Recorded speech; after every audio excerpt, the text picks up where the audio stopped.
Have you ever wondered why one simple flower has been trusted for thousands of years by people all around the world? From ancient Egypt to modern herbal medicine, chamomile has earned a reputation as one of the most beloved herbs in history.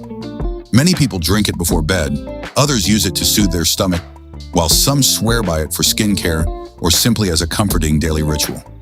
But is chamomile really as powerful as people claim? Are all types of chamomile the same? Can anyone drink it safely? And if you ever wanted to identify wild chamomile yourself, would you even know what to look for? In today's video, we're exploring everything you need to know about chamomile, from its fascinating history and traditional uses to modern research, safety, harvesting, storage, and some surprising myths you may have never heard before. Let's begin. What exactly is chamomile? Chamomile is one of the world's oldest medicinal herbs. Although many people simply think of chamomile as a relaxing bedtime tea, it's actually much more than that.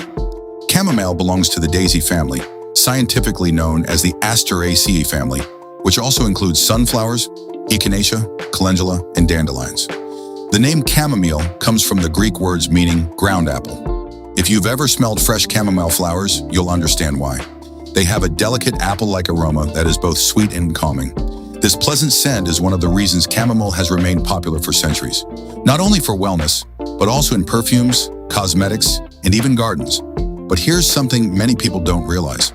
Not every flower that looks like chamomile actually is chamomile. Some plants can easily be mistaken for it. So if you're interested in foraging, identification becomes extremely important. How to identify chamomile? At first glance, chamomile looks like a tiny daisy. It has bright white petals surrounding a golden yellow center. But the real secret lies inside the flower.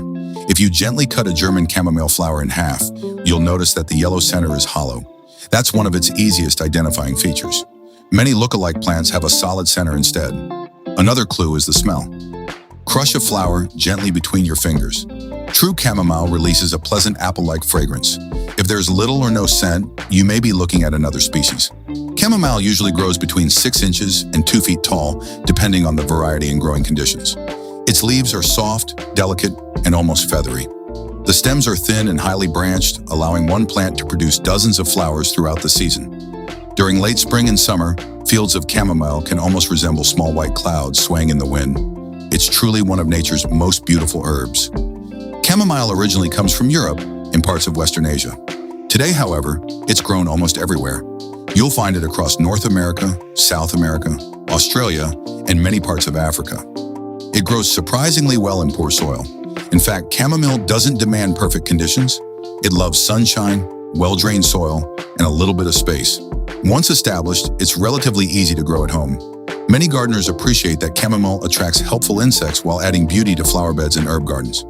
Even if you only have a small balcony, chamomile can often be grown successfully in containers. Imagine stepping outside in summer and harvesting fresh flowers for your evening tea. It doesn't get much fresher than that. If this video taught you something new, I'd love to have you here. Subscribe for more videos about medicinal herbs, natural wellness, and the fascinating history behind the plants we often take for granted. Let me know in the comments, which herb should we explore next?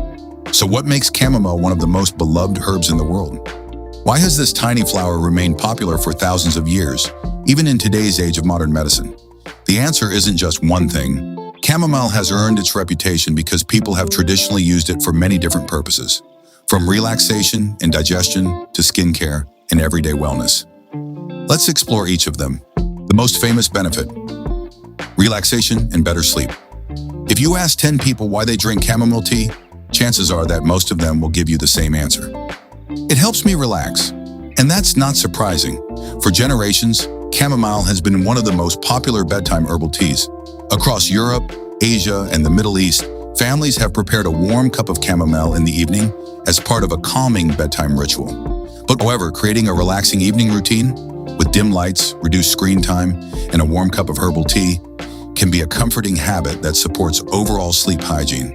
Sometimes it's not just about the tea, it's about giving your body permission to slow down. And if you're enjoying this video so far, don't forget to subscribe. Every week we explore another fascinating medicinal herb, its history, traditional uses, and what modern science has to say. Now let's continue. Chamomile and digestion. Another reason chamomile has remained popular for centuries is its long history of supporting digestive comfort. Traditional herbalists have used chamomile tea after meals for generations. Why after meals? Because many people find that sipping something warm can become part of a relaxing digestive routine. Historically, chamomile has been used for occasional bloating, feelings of fullness after eating, and mild digestive discomfort. Modern researchers continue studying how chamomile's natural compounds may interact with the digestive system. Although research is still evolving, chamomile remains one of the most widely consumed digestive herbal teas around the world. Think about it for a moment.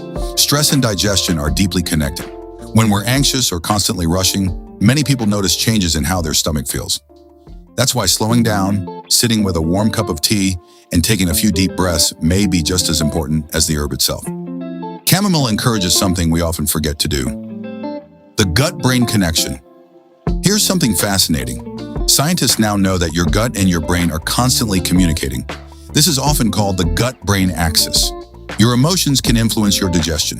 Likewise, digestive discomfort can affect your mood. This doesn't mean chamomile is a treatment for digestive or mental health conditions, but it does explain why many people naturally reach for a calming herbal tea during stressful times. Sometimes the ritual itself becomes part of self-care. Imagine coming home after a long day.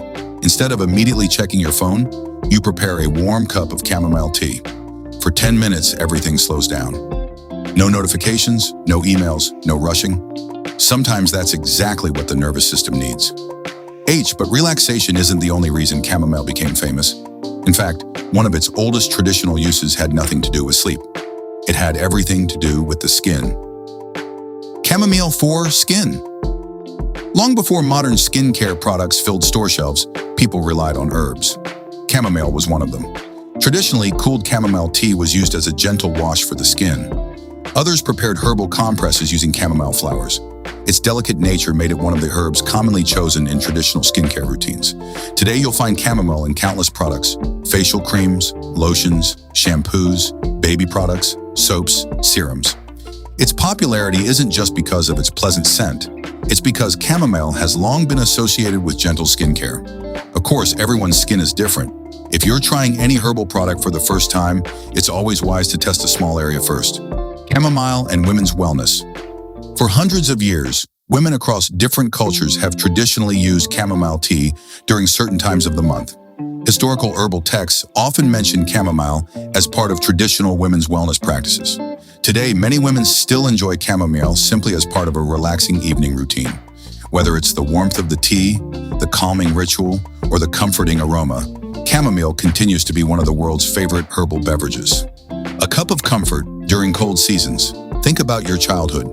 If you grew up in a family that appreciated herbal teas, chances are someone made you chamomile when you weren't feeling your best. This tradition exists in many countries. People often associate chamomile with comfort, not because it's a miracle cure, but because warm tea, hydration, and rest have always gone hand in hand. Sometimes the greatest benefit isn't found inside the herb itself. Sometimes it's found in the simple act of slowing down and taking care of yourself. How to use it, safety, myths, and final thoughts. So now we know what chamomile is, where it comes from, and why it has been valued for thousands of years. But the real question most people have is, how do you actually use chamomile in everyday life? Let's break it down in a simple, practical way. How to prepare chamomile tea properly. One of the most common ways to use chamomile is as a tea. But here's something many people don't realize. The way you prepare it actually matters. For a basic chamomile tea, use about 1 to 2 teaspoons of dried chamomile flowers. Pour hot but not boiling water over them. Cover and steep for 5 to 10 minutes, then strain and enjoy. Covering the cup is important because chamomile contains volatile oils that can escape with steam. If you leave it uncovered, you may lose some of the aroma and beneficial compounds. You can drink it plain or add a little honey or lemon depending on your taste. And a gentle reminder, more is not always better. Herbal teas work best as part of a consistent balanced routine. Quick tip: if you want a stronger effect, don't steep it longer. Instead, use a bit more herb. This keeps the flavor balanced without making it bitter. Other ways to use chamomile. Chamomile isn't just for tea. Here are a few traditional and modern uses: chamomile steam, skin compress, bath infusion, essential oil. How to harvest chamomile. If you ever decide to grow your own chamomile, harvesting is surprisingly simple. The best time to pick chamomile flowers is when they are fully open, usually in the morning after the dew has dried. You gently pinch or cut the flower heads and allow them to dry in a shaded, well-ventilated area. Avoid direct sunlight because it can reduce the quality of the plant's natural aroma and properties. How to dry and store chamomile. Once harvested, chamomile should be dried properly. Lay the flowers in a single layer on a clean surface or mesh tray. Let them dry naturally for several days until they feel crisp and light. After drying, store them in airtight glass jars, a cool, dark place away from moisture and sunlight. When stored correctly, dried chamomile can keep its quality for several months. Thank you for watching. If you enjoyed this video and learned something new today, I'd love to have you here on this channel.